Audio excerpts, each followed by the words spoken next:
Small uterus, ছোট জরায়ু যা হাইপোপ্লাস্টিক জরায়ু নামে পরিচিত, এমন একটি অবস্থা যেখানে জরায়ু একজন মহিলার বয়স এবং বিকাশের গড় আকারের চেয়ে ছোট হয়।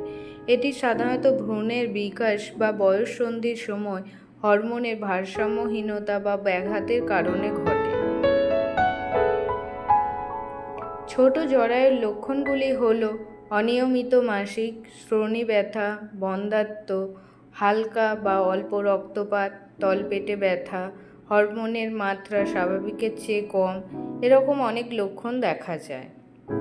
ছোট জরায়ুর কারণগুলি হল হরমোনের ভারসাম্যহীনতা, জিনগত কারণ, তীব্র ওজন হ্রাস, অস্ত্রোপচার, মাম্পস, রুবেলা ভাইরাস, কিছু নির্দিষ্ট ওষুধ, এরকম আরও অনেক কারণ দেখা যায়।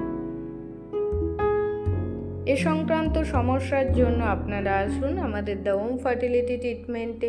এখানে ন্যাচারাল ট্রিটমেন্টের মাধ্যমে কোনো রকম ওষুধ ইঞ্জেকশন ছাড়া 3 থেকে 6 মাসের মধ্যে আপনি আপনার সমস্যার সমাধান পাবেন।